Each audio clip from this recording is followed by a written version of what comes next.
Friends, आज इस video में हम बात करने वाले हैं व्यक्तित्व मापन की विधियाँ टेट केट आईबीटी एससीटी। ये जो टॉपिक है वो बहुत ही इंपॉर्टेंट है रीट सीटेट और टेट एग्जाम्स के लिए। तो वीडियो को शुरू करते हैं। तो यहाँ पे हम बात करते हैं व्यक्तित्व मापन की विधियाँ, प्रक्षेपण विधियाँ, प्रोजेक्टिव मेथड्स इनको इंग्लिश में बोलते हैं। तो यहाँ पे हम देखें प्रक्षेपण शब्द का उपयोग सबसे पहले किसने किया था, तो वो किया था सिगमंड फ्राइड ने।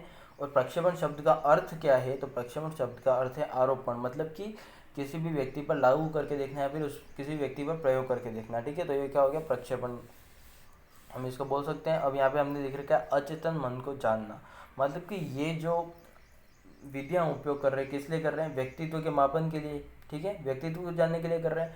और आपने पिछली वीडियोस अगर देखी होगी तो अचेतन मन हमारा जो व्यक्तित्व होता है उस पर बहुत ज़्यादा प्रभाव डालता है। ठीक है, क्योंकि मन का 90% हिस्सा क्या होता है, अचेतन मन होता है। तो जब हम अचेतन मन को जान लेते हैं तो व्यक्तित्व को भी माप सकते हैं। तो यहाँ पर अचेतन मन को जानने के लिए इन प्रक्षेपण विधियों का उपयोग किया जा रहा है। ठीक है, ये क्वेश्चन भी बनता है, इसको ध्यान रखना आपको। अब आगे है ऐसी परिस्थितियां या क्रिया जिससे व्यक्ति अपने स्वयं के विचार, भावनाएं व संवेगों को किसी उद्दीपक या चित्रों में प्रदर्शित करता है बिना बताए। मतलब कि सबसे पहली जो कंडीशन है वो है कि अगर आप किसी व्यक्ति पर प्रक्षेपण विधियों का उपयोग कर रहे हैं तो उसको पता नहीं होना चाहिए कि उस पर उसका परीक्षण हो रहा है, उसका टेस्ट हो रहा है। ठीक है, उसको पता नहीं होना चाहिए। और आगे क्या है, आप ऐसी परिस्थितियाँ देते हैं या फिर ऐसी क्रियाएं करने को देते हैं उस व्यक्ति को जिससे कि वो अपने अंदर की जो विचार है, भावनाएं हैं, संवेग है, उनको क्या कर सके, प्रदर्शित कर सके। विचार, भावनाएं, संवेग, व्यवहार या फिर जो भी चीज़ें हैं उनको क्या कर सके, प्रदर्शित कर सके। जो व्यक्तित्व के पहलू होते हैं अलग अलग, उनको प्रदर्शित कर सके। इस तरह से प्रक्षेपण विधियों का उपयोग किया जाता है। ठीक है, तो यहाँ पर उदाहरण में दे रखा है शायरी लिखना, चित्र बनाना। मतलब कि कोई व्यक्ति शायरी लिखता है, अगर प्रेम से रिलेटेड लिखता है तो हम एक तरह से स्नेह स्वभाव का हम बोल सकते हैं उसको। ठीक है, और अगर वह प्रकृति से रिलेटेड लिखता है, राजनीति से रिलेटेड लिखता है, तो हम देख सकते हैं कि अगर राजनीति से रिलेटेड लिखेगा तो राजनीति से ज़्यादा उसको, मतलब राजनीति से ज़्यादा जुड़ा हुआ कह सकते हैं उसको। या फिर अगर प्रकृति से रिलेटेड लिखता है तो प्रकृति प्रेमी कह सकते हैं।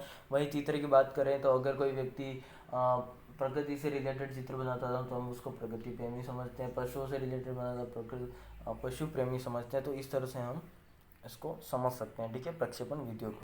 अब सबसे पहला है हमारे यहाँ पे थीमेटिक एप्रिसिएप्शन टेस्ट, प्रासंगिक अंतर्बोध परीक्षण, जिसको हम बोलते हैं सीधा सा शॉर्ट में टेट। ठीक है, तो ये जो हमारा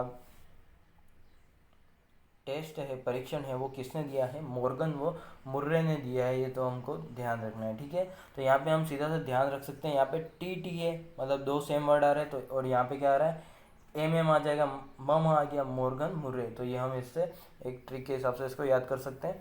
तो यहाँ पर हमको दे रखा है 30 कार्ड लिए थे किसने, मॉर्गन व मुर्रे ने, और एक खाली कार्ड लिया था। ठीक है, 30 कार्ड जो थे उसमें से एक था 10 पुरुषों से रिलेटेड, 10 महिलाओं से रिलेटेड और 10 दोनों से रिलेटेड। मतलब कि 10 फोटो में सिर्फ पुरुष होंगे, 10 में महिलाएं और 10 में दोनों होंगे। ठीक है, और एक खाली कार्ड दे रखा था। ठीक है, उस खाली कार्ड का उपयोग ये था कि उन सब चित्रों को देखकर उनको क्या करना था, एक कहानी का निर्माण करना था। ठीक है, कहानी का निर्माण करना था या फिर एक कहानी बनानी थी। कहानी बनाने के बाद उस कहानी का क्या होता है, विश्लेषण होता है। और विश्लेषण के आधार पर विचार व भावनाओं का पता लगाया जा सकता है, या फिर कुछ और पहलू भी हो सकते हैं, उनका भी इनसे कहानी का विश्लेषण करके पता लगाया जा सकता है। ठीक है, तो इसलिए इसका उपयोग किया गया। और यहाँ पर ये 14 वर्ष से अधिक के बालकों के लिए या फिर व्यक्तियों के लिए उपयोग किया जा सकता है। और ये व्यक्तिगत रूप से भी उपयोग किया जा सकता है इसका, और सामूहिक रूप से भी उपयोग किया जा सकता है। तो यहाँ पर हमने कुछ इंपॉर्टेंट चीज़ें देख ली। और ये फोटो दे रखा है यहाँ पे सिर्फ पुरुष हैं। ठीक है, ये पुरुषों से रिलेटेड। अब यहाँ पे कुछ उसके पेट से काट रहे हैं, तो अलग अलग लोगों के विचार हैं। कोई सोचेगा कि उसके किडनी विडनी निकालने की कर रहे हैं बेहोश करके, या फिर कुछ भी हो सकता है, कोई ऑपरेशन कर रहे हो सकता है। तो अलग अलग विचार हम यहाँ पे लोगों में देख सकते हैं और व्यक्तित्व का पता लगा सकते हैं। सेकेंड है हमारा केट चिल्ड्रन एप्रिसिएप्शन टेस्ट, बाल प्रसंगात्मक परीक्षण, जिसको किसने दिया है, लियोपोल्ड बेलोक ने दिया है। तो यहाँ पे इसको याद करने का सीधा सा आसान तरीका है। केट का मतलब क्या होता है, बिल्ली होता है। इसको शॉर्ट में क्या बोल रहे हैं, हम केट बोल रहे हैं। केट का मतलब होता है बिल्ली। बिल्ली से क्या हो गया, बेलोक हो गया। तो यहाँ पे हम इसको याद रख सकते हैं कौन है प्रतिपादक इसके? Leopold bellow. ठीक है, तो ये जो चिल्ड्रन एप्रिसिएशन टेस्ट है इसमें क्या होता है, 10 कार्ड दिए जाते हैं पशुओं के। ठीक है, उन पशुओं के कार्ड के आधार पर जो प्रतिक्रिया देते हैं बच्चे, ठीक है, ये जो आपको बाल प्रसंगात्मक, बाल से ही पता चल रहा है कि बच्चों के लिए उपयोग किया जाने वाला परीक्षण है। ठीक है, तो 10 कार्ड दिए जाते हैं पशु से रिलेटेड और उनसे प्रतिक्रिया मांगी जाती है बच्चों से। तो जो प्रतिक्रिया होती है उसका विश्लेषण करके रुचि, समस्या व व्यवहार का पता लगाया जा सकता है बालकों के। ठीक है, तो ये जो परीक्षण है वो 3 से लगभग हम मान सकते हैं 14 वर्ष के बालकों के लिए इसका उपयोग किया जा सकता है। ठीक है, और इसका उपयोग व्यक्तिगत रूप से भी किया जाता है और सामूहिक रूप से भी किया जाता है। तो जो हम रीट और सीटेट के हिसाब से जो जो इम्पोर्टेंट बातें है वो सब कवर कर रहे हैं। ठीक है, तो आपको इससे शायद इससे ज़्यादा डीप में जाने की ज़रूरत नहीं। थर्ड है हमारा IBT इंक ब्लॉक टेस्ट, रोरशा शाही धब्बा परीक्षण। ठीक है, तो यहाँ पे आपका जो मेन रोरशा शाही धब्बा परीक्षण आया, तो यहाँ से आपको क्या पता चल जाएगा, इसके प्रतिपादक का नाम, रोरशा मतलब हरमन रोरशा। ठीक है, तो ये उनके नाम पर ही रखा गया है इस परीक्षण का नाम, तो आपको ये ध्यान रखना है। अब यहाँ पर इन्होंने क्या किया देखते हैं, इन्होंने 10 कार्ड लिए जिस पर अलग अलग शाही का उपयोग करके उनको बनाया गया था। ठीक है, तो यहाँ पे आप 5 कार्ड थे काले और सफ़ेद। ठीक है, ये कैसा है, काला और सफ़ेद है ये वाला। ठीक है, ये वाला कैसा है, काला और सफ़ेद है। 2 कार्ड काला और लाल, ये काला और लाल हो गया। 3 अन्य रंग के, मतलब 3 अलग अलग रंगों से बनाए कार्ड बनाए गए। ठीक है, तो ये अलग अलग रंग है, इसमें इसमें भी अलग अलग रंग है। तो इस तरह से इनको बनाया है इन्होंने। ठीक है, तो इन कार्डों का क्या था कि जब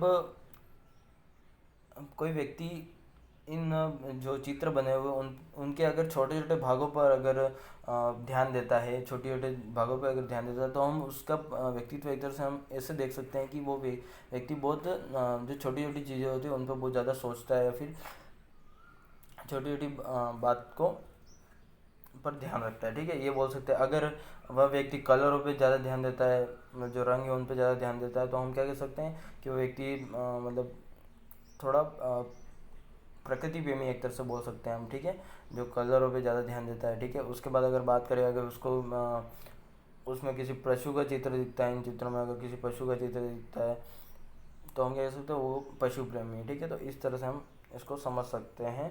तो यहाँ पर सीधा से यूँ था कि ये जो चित्र हैं, जो आकृतियाँ बनी हुई है, उन पर प्रतिक्रिया ली जाती है व्यक्तियों की और उनका विश्लेषण करके उनके जो व्यक्तित्व के अलग अलग पहलू हैं उनका पता लगाया जाता है। ठीक है, तो यहाँ पर ये व्यक्तिगत रूप से ही इसका अप्लाई किया जाता है, व्यक्तिगत रूप से इसका उपयोग किया जाता है और 14 वर्ष से अधिक के बालकों के लिए या फिर व्यक्तियों के लिए इसका उपयोग किया जाता है। तो ये हम रोरशा शाही धब्बा परीक्षण से देख सकते हैं। तो यहाँ पे मेन जो चीज़ें हैं वो हरमन रोरशा ने दिया था, ये 14 वर्ष से अधिक बालकों के लिए था। 10 कार्ड थे, 5 काले और सफ़ेद थे, 2 काले लाल थे और 3 अन्य रंग के थे। ठीक है, तो ये चीज़ें हमको ध्यान रखनी है। चौथा है हमारा यहाँ पर SCT स्टोरी कंप्लीशन टेस्ट, कहानी पूर्ति परीक्षण। इसको वाक्य पूर्ति परीक्षण भी बोला जाता है, तो ये ध्यान रखना हमको।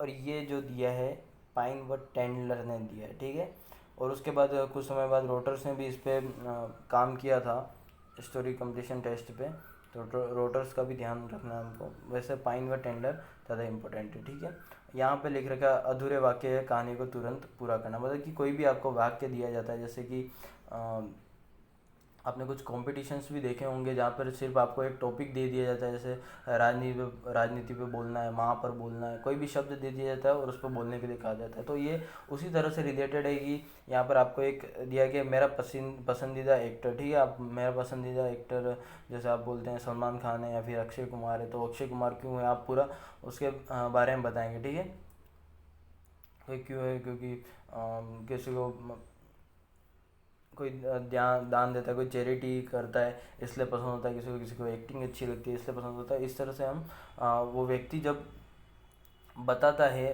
उस वाक्य को पूरा करता है, तो उसका क्या, अगर अक्षय कुमार को आप इसलिए पसंद करते हैं क्योंकि वो चैरिटी देता है। ठीक है, तो आपका एक वो पहलू देखने को मिलेगा कि आप दयालुता रखते हैं या फिर लोगों की हेल्प करना चाहते हैं, एक तरह से हम बोल सकते हैं।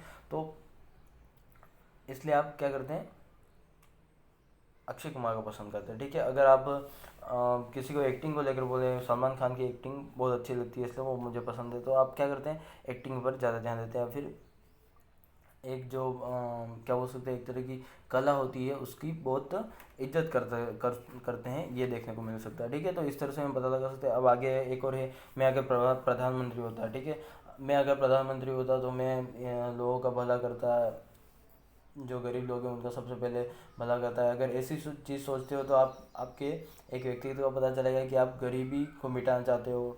इस तरह की जो सोच है आपकी पता चलेगी, आपकी दयालुता पता चलेगी। अगर आप कहते हो कि मैं बड़ी बड़ी बिल्डिंग्स खड़ा खड़ा करूँगा, या फिर मतलब जो भी है एक इंफ्रास्ट्रक्चर लेवल पे अगर मैं कार्य करना चाहूँगा, तो वो एक आपकी अलग सोच दिखाता है। ठीक है, तो इस तरह से जब वाक्य पूर्ति या फिर कहानी पूर्ति की जो परीक्षण किया जाता है उससे भी हम व्यक्तित्व का पता लगा सकते हैं। ठीक है, तो यहाँ पे क्या ध्यान रखना हमको, पाइन व टेंडर ने दिया था और कुछ समय बाद इस पर रोटर्स ने भी काम किया था। ये इंपॉर्टेंट चीज़ है, बाकी इससे ज़्यादा इसमें नहीं पूछा जाएगा। अब यहाँ पे कुछ क्वेश्चन हैं, 2-3 क्वेश्चन है, उनको सोल्व करते हैं हम।